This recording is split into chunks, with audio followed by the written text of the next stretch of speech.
murakoze kudutumira kuri televiziyo yanyu, televiziyo bita Sobanuza TV. Turabasuhuje, mureke rero dusubize ibibazo bamwe mu rubyiruko bagiye batubaza ku bigendanye n'umugabane wa Afurika. Ikintu cya mbere, ikintu umuntu cyangwa abadukurikiye mwamenya ku mugabane wa Afurika, Afurika ni umugabane wa kabiri munini ku isi nyuma ya Aziya, ufite ubuso bungana na kilometero miliyari 30 n'ibice 300, ubwo no kuvuga ni miliyari 30 na miliyoni 300. Umugabane wa Afurika rero ukaba wihariye 20% by'ubutaka bwose bugize isi, ukuyemo nyine amazi, ukaba utuwe na miliyari 1 na miliyoni 400 z'abaturage. Ikindi wamenya ku mugabane wa Afurika rero, ni umugabane mwiza ufite imisozi myiza yo kubamo y'ubuhehere, ku buryo ubona uberewe kandi ukaba ushimishije kuhatura, ariyo mpamvu abanyamahanga bahakunda. Hanyuma rero uyu mugabane wa Afurika waje guhura n'ibibazo bitandukanye, aho abanyaburayi bagiye baza kuwukoloniza, cyane cyane nk'abambere bahageze mu 1800, abo bita ba Vasco da Gama, ba Prince Henry n'abandi bagiye baza bakurikiye ubutunzi kugira ngo bakoreshe mu nyungu zabo. Hanyuma rero uyu munsi hari umukunzi wacu watubajije ati, kugira ngo uyu mugabane wa Afurika wisange umeze utya uyu mugabane wa Afurika kugira ngo wisange umeze utya byagenze ute, ese icyo bifashishije ni ikihe? Uyu munsi mureka bari byo tugaruka tuganire. Uyu munsi twabateguriye ibintu birindwi tugiye kuganiraho. Ikintu cya mbere abanyaburayi bifashishije kugira ngo bakolonize Afurika ni imbaraga za gisirikare. Icya kabiri ni amayeri ya politiki cyangwa icyo bita divide rule. Icya gatatu ni icyo bita ubukungu. Icya kane ni icyo bita iyobokamana. Icya gatanu ni icyo bita ubumenyi n'ubushakashatsi. Icya gatandatu tuza kuvugaho ni itegeko n'amateka. Icya karindwi rero nacyo cya nyuma tuza gusorezaho ni ubufasha bw'amahanga yabo. Mureke tugende kimwe kimwe, tugende tugisobanura dutanga n'ibimenyetso ku buryo abantu Afurika muri urugendo watangiye uzabyifashisha kugira ngo ubashe kwigobotora iby'ubukoloni urimo muri ibi bihe. Reka duhere ku cya mbere, imbaraga za gisirikare. Ubundi abakoloni baza muri Afurika mu 1851 na 2 baje bitwaje ibyo twakita iterambere mu bintu bya gisirikare bitandukanye n'ibyo umugabane wa Afurika wari usanzwemo. Turafata urugero nko mu Rwanda, intambara cyangwa guerre zo mu Rwanda bazikoreshaga bakoresheje imiheto mwari muzi ko yari urudodo bafataga bagashyira mu giti bagakina bakarashisha imyambi, bagakoresha amabuye n'ibindi bintu nyine bya gakondo. Ariko byaje kugaragara ko abakoloni baje bafite imbunda, bafite izindi tekinoloji nk'abantu bari bariyubatse kera. Noneho rero ikintu cyatumye hano kuri iyi ngingo abanyafurika bacika intege, urumva deja ntiwarwana ufite umuheto, umuntu afite imbunda, yewe arasa kumwe cyangwa akarasa babiri, abandi bahitaga bacika intege. Urabyumva rero wowe watubajije icyo tuzakubwira bifashishije ko icya mbere ari imbaraga za gisirikare. Ikindi cya kabiri ni amayeri ya politiki cyangwa icyo bita mu cyongereza divide rule. Abakoloni baza muri Afurika baje bazanye politiki yo gucamo Afurika ibice, ari naho ubu ngubu usanga hari igihugu cy'u Burundi, hakaba igihugu cya Kongo. Baraje bazana imipaka bacamo igihugu kibananiye kuyobora uko babishaka. Urugero hano natanga ni nk'igihugu cyo mu Rwanda, byaragoranye ko babasha kukiyobora uko bashaka, biga andi mayeri yo gucamo abantu ibice, babakuramo byo bita amoko kugira ngo babashe kubayobora.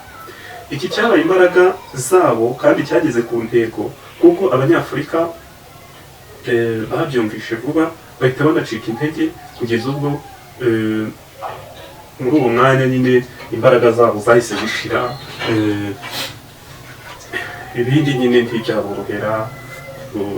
Umuntu w'umuzungu asaka kubwira ati si mwene wanyu cyangwa uyu ni umugande n'iki, ibyo byaraboroheye rero kugira ngo Afurika bayishobore.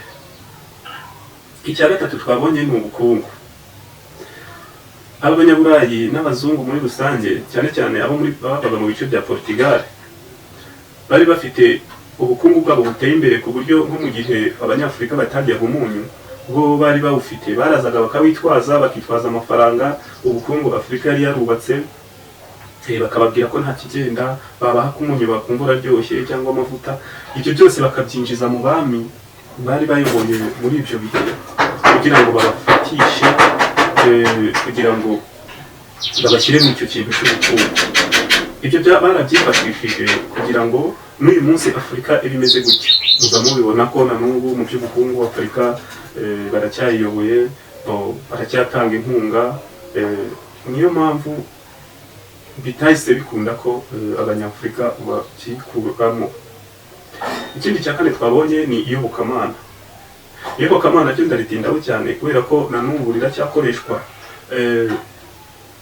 nibyo basigaye bifashisha mu bukoloni buteye imbere cyane.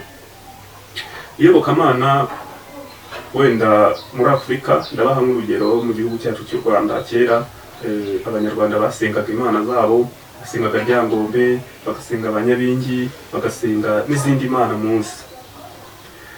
Abakoloni bageze muri Afurika bagasanga abanyafurika bahugiwe kuri ibyo, babigishije izindi mana, bababwira ko ibyo basenga atari byo, barabyifashisha babajyana muri systeme bari barubatse kugira ngo babashe kuyobora uyu mugabane. Ikindi cya gatanu twabonye ni ubumenyi n'ubushakashatsi. Abanyaburayi bagize ubushakashatsi cyane, baravumbura ku buryo baje muri Afurika bakwereka ikintu ukabona ni ikintu kidasanzwe, ukabona ni igitangaza.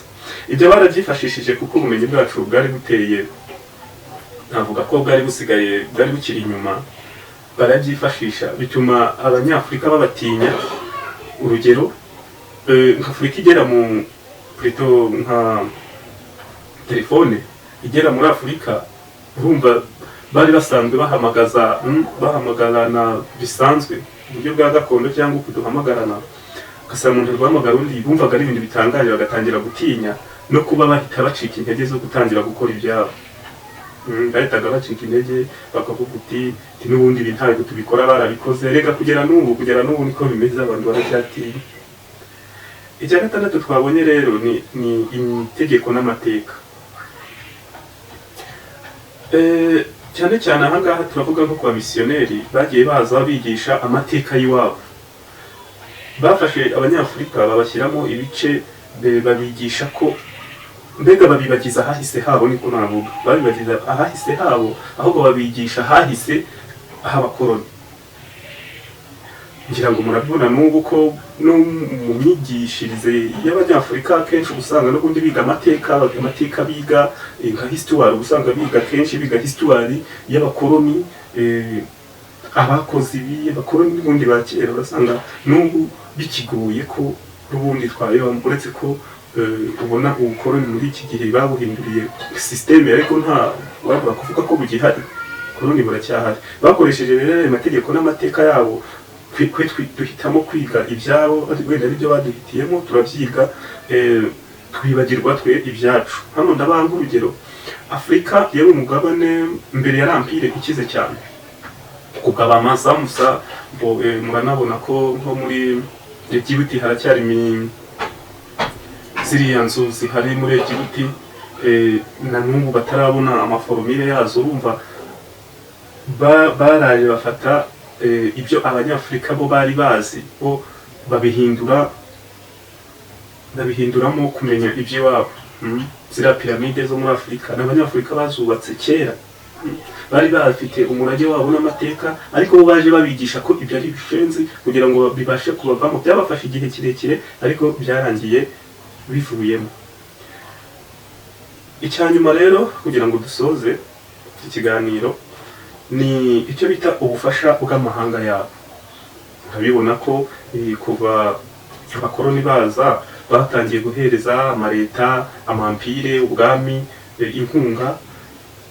Ubundi hano ku kijyanye n'inkunga, inkunga ni ikintu uhereza iyo umuntu wamuhaye na n'ubu inkunga ibihugu biracyazibona bakazifashisha n'ubundi kugira ngo babashe kumvisha kandi ikibi cya ziriya inkunga iyo bayiguhaye barakubwira ati ikoresha ibi iyo bakubwiye ngo ikoresha ibi utaha hari ibindi bitakara cyangwa wakabaye ukora mu buryo bumwe cyangwa ubundi. Dusoza rero iki kiganiro cyacu, inama twatanga cyangwa nawe iyo watanga mbonye iki kiganiro muri comment, ni ukuvuga umugabane wa Afurika ukeneye gutekereza byagutse kugira ngo ubashe kuva muri ibi bintu. Batubonye ibintu 7 ariko ni byinshi, wenda nibi twabahitiyemo bakoresheje kugira ngo bakolonize uyu mugabane wa Afurika ubutindahaye gutya kandi ari umugabane ukize. Urubyiruko n'abanyafurika nitwe tuzabyikuraho, mureke duhere none twigire kuri ibi bintu, hanyuma nitumara kubitekerezaho turebe icyo twakora. Niba ushaka ko hari ikindi twaza kuganirira ku bijyanye n'umugabane wa Afurika uratwandikira muri comment, hanyuma tuzabihitemo tubigukorere.